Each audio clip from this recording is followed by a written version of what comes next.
আসসালামু আলাইকুম গাইস, শুভ সকাল। আপনারা সবাই কেমন আছেন? আমিও আপনাদের দোয়া নিয়ে খুব ভালো আছি। বেশ কিছুদিন থেকে আমি বাগান দেখবার পরিকল্পনা করতেছি, কিন্তু আসলে আসা হয় না। আজকে হঠাৎ করে হাঁটতে বের হলাম, তাই আমি বাগান দেখতে আসলাম। 64টি জেলার মধ্যে চাঁপাইনবাবগঞ্জ হচ্ছে আমের রাজধানী। আর আমি এই আমের রাজধানীর মেয়ে। এখানে প্রচুর পরিমাণে আম পাওয়া যায়। চাঁপাইনবাবগঞ্জ জেলার আমগুলো বেশ সুস্বাদু, অনেক খেতে ভালো লাগে। এখানে অনেক ধরনেরই আম পাওয়া যায়, যেমন কৃষ্ণপথ, গুঠি, ফজলি, ল্যাংড়া,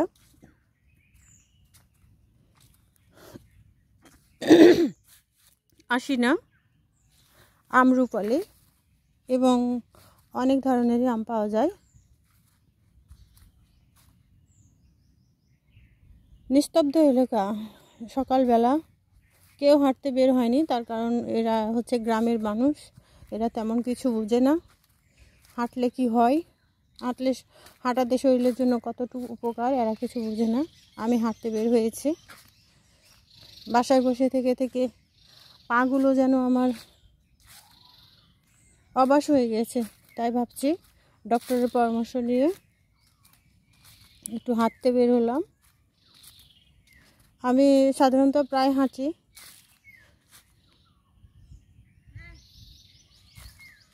কিন্তু গ্রামের ব্যাপার, এরা গ্রামের হাঁটাহুঁটি তেমন একটা পছন্দ করে না, মেয়ে মানুষ। তারপরও ডক্টরের সাজেশন মানতে হবে। ওই যে ওখানে বেশ কিছু বালিকা দেখা যায়,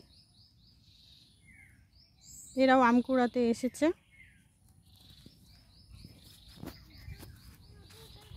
সকালবেলাতে অনেকে আম কুড়িয়ে নিয়ে চলে গেছে, আমরা এসেছি পরে। এই যে এখানে একটা আম বাগানের ভিতর গর্ত দেখা যায়।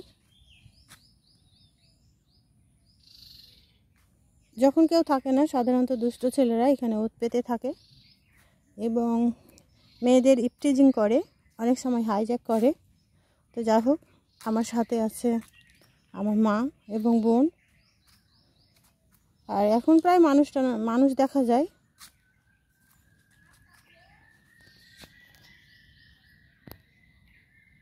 সেই জন্য সেই সুযোগটা হয়তো বা তারা পায় না।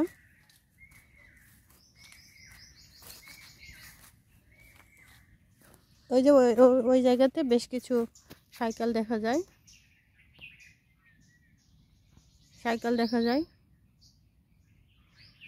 এখানে যারা আম চাষে তারা এসেছে হয়তো বা বাগানে একটা কিছু করার জন্য। এবারের আমের ফলনগুলো কিন্তু খুব সুন্দর হয়েছে, খুব বাম্পার হয়েছে। এই যে দেখেন, এই আমগুলোকে সাধারণত খিরশা আম বলে। এক মাস পরেই আমগুলো পেকে যাবে। আমগুলো কিন্তু খেতে খুব সুস্বাদু। সামান্য আর 1 মাস অপেক্ষা করতে হবে। হয়তোবা চাঁপাইনবাবগঞ্জের অন্যান্য এলাকার আমগুলো পেকে গেছে, কিন্তু আমাদের যে এলাকাটা, এই এলাকার আমগুলো এখনো পাকেনি। আমগুলো পাকতে একটু সময় নেবে।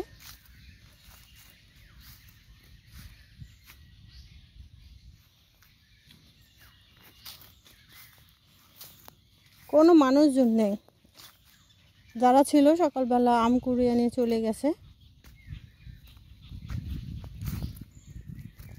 এখানে বেশ কিছু ছাগলও দেখা যায়, হয়তো দূর থেকে বোঝা যায় না।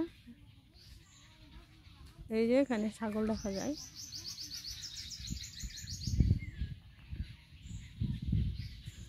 গ্রামের যে অপরূপ সৌন্দর্য, সত্যি মন মুগ্ধকর মানে সৌন্দর্য।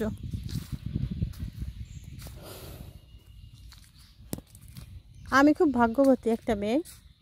আমি চাঁপাইনবাবগঞ্জে জন্মগ্রহণ করেছি।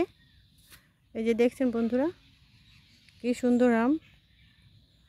এই আমটাকে গোপালভোগ আম বলে। কিছুদিনের মধ্যে এই আমটা একটু পাকতে হয়তো দেরি হবে। এই আমটা, ও এটাকে লখনৌ বলে আম।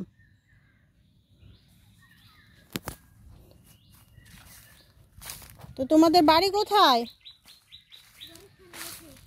ও, আম পেয়েছো? দেখি দেখি।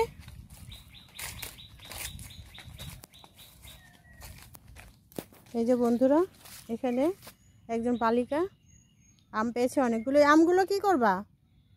আচার করব। ও দেখি দেখি, এটা ই করো তো। এই যে এই আমগুলো খেতে খুব সুস্বাদু। তুমি আম পেয়েছো? ও, তোমার নাম কি? মুস্তামান সারাবান তোহরা। ও, সারাবান তোহরা না? একটু জোরে বলো, জোরে বলো। তোমার নাম কি? মুস্তামান সারাবান তোহরা। ও, তুমি অনেক দেখতে সুন্দর।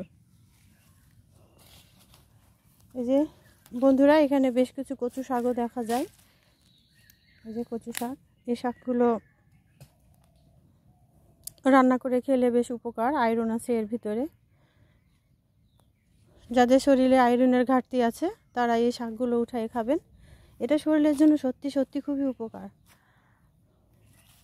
যারা প্রেগনেন্সি আছেন, এই কচু শাক, এই যে যারা প্রেগনেন্ট আছে, কচু শাক তাদের জন্য খুবই উপকার।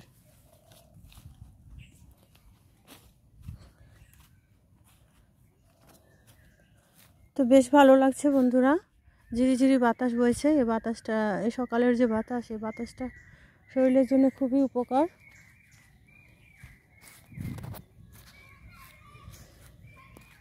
এবারে আম চাষিরা খুবই আশাবাদী। আমের যে ফলনটা হয়েছে, এই আমের ফলন দিয়েই যে আম চাষিরা আছে তাদের জীবন জীবিকা নির্ভর করবে আমের উপর ভিত্তি করে। যা হোক, সব মিলিয়ে খুব ভালো লাগছে। এই যে ওই সাইডে দেখতেছি কিছু শিশুরা আম বাগানে আম কুড়িয়ে নিয়ে যাচ্ছে। খুব ভালো লাগছে। তো সবাই ভালো থাকেন, সুস্থ থাকেন এবং আমার চ্যানেলটি অবশ্যই সাবস্ক্রাইব করেন, শেয়ার করেন, লাইক করেন, আমার পাশে থাকেন। এই বলে আমি আমার আজকের মতো ভিডিওটা শেষ করছি। পরবর্তী ভিডিওতে আবার দেখা হবে। আপনাদের ভালোবাসাই আমার সফলতা। আল্লাহ হাফেজ।